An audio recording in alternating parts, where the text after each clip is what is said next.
The biggest thing this year is there's an all-new shape in the range. I think the Ace had a massive rejuvenation in that board. There's a lot of work being done into it. And it comes in two construction differences. So there's a hybrid and there's a wood core. There's a real significant difference in the feel of the board. And people that have been riding a long time will know about how the old foam cores felt. The problem with those is that they broke. Yeah. What we have here is sort of the best of both worlds. So any structural element is embedded into wood, but outside of those elements we have a foam core. So it's just a more dynamic, reactive ride. It's also lighter than the wood core. The wood core is stiffer. It's a little bit less dynamic feeling, but it has a clear sort of superiority in terms of durability. It's heavier, but it's a more sort of all-round board. The wood version, where the hybrid is you got to be looking for the lighter weight, the more dynamic feel, and it really sets itself apart on that side, outside of the shape, which is like you mentioned, a very big improvement over last year. So what would you say are the key things which changed in the shape of this board? One of the main things you will feel is the volume distribution that has completely been rethought in this board. That really changes the dynamic of how it feels also on the wood version. So essentially the flow of the thickness has been optimized to give it a much more forgiving ride through chops. It's a more continuous sort of flex throughout the core. Outside of that, we've focused on sort of carrying through some of those really good features from the last year's Ace and sort of refined on them in terms of the tip shaping. So it's focused on having lots and lots of grip, and which makes it a very easy board to ride. But as we refine that, along with the rocker and the volume distribution, you'll find that it's a much more forgiving board to ride. Through chop, it feels more forgiving. It's just a more comfortable board to ride. Yeah. That doesn't mean that you can't load it up and pop, especially on the hybrid, where it really gives that good reflex and that really nice pop off the water. There's also a double concave, I think, added to this board this year. Yeah, in the center. What did that do to like a rider? What were they going to feel from that double concave? So what we generally try is to keep a very clean center section that gives you a better tracking board. The double concave really makes a difference, not only that it allows us to keep a ridge in the middle of the board to keep some thickness on the core, but it also makes a more forgiving landing. So when you land the board very flat, it absorbs those impacts better. But that has to be seen in the context of the rocker and the construction. But yeah, it helps with the landings essentially. That's good, and that's pretty important. It's a very Definitely important want that. point. So outside of the Ace, like if you do freestyle, for example, what board would you pick? If I do freestyle, when these let me do freestyle again, it'll be the XCal. Like to me, that board it's an aggressive shape board. It comes in two constructions between the carbon and the wood. The carbon we all know the benefits of carbon. It's got that amazing reflex. It's got a feel which you just can't compare. And when you're doing freestyle, especially the aggressive freestyle, like the guys riding bindings and so on, you want that pop. You want that like spring off the water. And to me, carbon does that. Like it's the ultimate. And then the wood core, to me, that's the board I would ride. Like I'd say here, like in Maui, it's a little bit more forgiving. Yeah, I'd say Maui historically everyone thinks it's like the paradise for riding, and it really is for waves. It's amazing. It's probably one of the choppiest places I've ridden in the world, and I still, when I go ride on a twin tip, want a board which can absorb some of that. Yeah, and I want the performance and the grip of what an XCal has, but I want something which my knees aren't gonna cry at the end of the day. And the wood to me is like the go-to.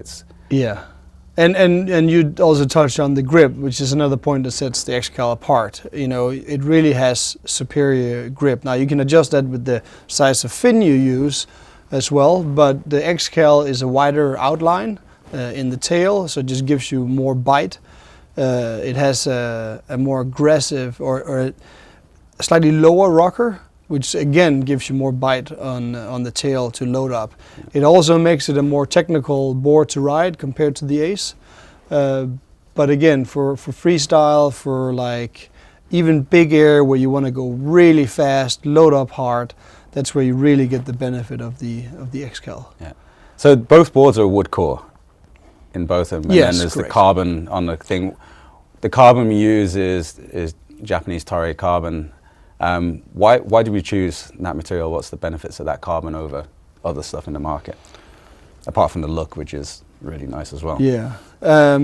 We've actually also optimized the carbon construction this year, and we've replaced one of the heavy layers with 2 thinner layers, which is a more expensive solution, but it gives you a better structural integrity. It makes it more uniform, makes it look better, and the reason why we use this particular type of carbon is purely performance-based. We pay the extra money to get that high grade of carbon, not only for the consistency of that product, and the processability, which is better, but the specific specification of that material is higher than what you would get from a generic, carbon that you can buy in the open market. One thing I have seen on the boards, which is a little different to some of the other models, is the CBL has an inline insert. So what's the main reason for that? There's actually a couple of differences on the CBS, both the inserts, which is inline, which allows you to mount certain wakeboard bindings that you might want to use. Because the CBL is a wake style type of board, and so there are some brands out there where they make the boots with an inline insert. You can still use the source binding on it. The other thing that sets that board apart is the top sheet on the bottom. Like a board is made with 2 plastic sheets on the top and the bottom, and so the bottom sheet on the CBL is specifically designed to be more abrasion resistant for hitting sliders, kickers, riding up on the beach, doing all these things. That's cool. The Spectrum is pretty much a stable board in our range. It's probably been our biggest selling board. I always say that is like the wolf in sheep's clothing. It's way better performance actually than what you imagine it's going to be. But it's super feature rich for a board, especially in that price point, in my opinion. It's got shaping on the deck. It's got a lot of features which you wouldn't find on a board at that price. Like, what's some of the key things you feel on the Spectrum? What makes it so versatile? And I think you have a very good point, because in addition to that, just because it's our sort of more price point model, we still use all the same premium materials that we use on our other boards. Where we optimize is in the specific places in the production process, but this board is a very, very good all-round board, and like you say, it really would fit 99% of the people out there. It also comes in a very big size range, so there's a board for everyone there. Yeah. And it's just a very easy, forgiving board to ride, and that comes from the single concave, the flex pattern we have, again the volume distribution, along with the more softer outline, and it just makes it a very, very forgiving and easy to ride board for anyone. It's a very good first board to go to, and you can progress on it pretty much infinitely, but there's going to be a point where what is the direction you're going to go as a rider. Are you going to focus on free riding, freestyle, big air? And that's where you might say, okay, I want to step up the performance for a specific discipline. Yeah, to me I've been on a few trips before, and like it's a board I can always grab, and I know I'm just going to have an insanely good time on it, because it's so versatile. Like, it's just a fun. And like I say, the performance there's a lot of performance in that little board, which people don't realize is there for something in that price point. Yeah. So one other board which is very distinct in shape compared to everything else in the range is the Stylus. And that board like pairs really well, obviously, with a Lightwing kite and the Contra kite. What's some of the unique features on that one? Obviously, visually it's completely different to everything else we have. Yeah. But what would you say are the standout features which make it really excel in those like light threshold winds? Yeah, it's all quite. You can see it from the board. It's the wide outline to give you that early planing speed with the very low rocker, right? And in order to support that low rocker, we also have a very premium construction in that board. So it's a very stiff board. We have carbon reinforcements in order to support that low rocker so that you're not bending it the other way. Essentially, that allows you to plane out early. You're offset on the center of the board, which when you are up and riding allows you to have better leverage over your heel edge. Yeah. Essentially, you can edge it more than you would on a comparable board where you're centered on it. And it's a pretty big board, like it's a very stable platform in my mind as well. It's a very stable platform. It also has the biggest fins, so you are able to ride it relatively flat as well to really sort of push that light wind performance. Yeah. It's definitely going to expand the days that that's possible to ride. Yeah. Session savers. Session savers. And then the last board in the range is the XO. I always say this is something like a lot of companies have, when they make a smaller product, there's the old term of shrink and pink, and we haven't done that. Like that's clearly not what this board is.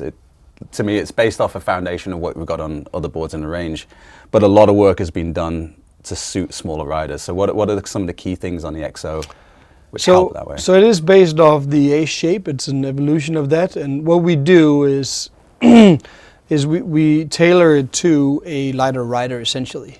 So what that means is that we are able to get away with a lighter construction to have a more suited flex for a lighter rider, combined with the smaller outline essentially. That's cool. It's always an amazing looking board. To be honest, it's one of those ones which gets always some of the best graphical treatments we have in the range. And to be honest with you, it is not a girl-specific board. It is a board. When we design it, we design it with the lighter rider in mind. So even if you have a young person, a kid that wants to ride, this would be a good way to start as well. Perfect.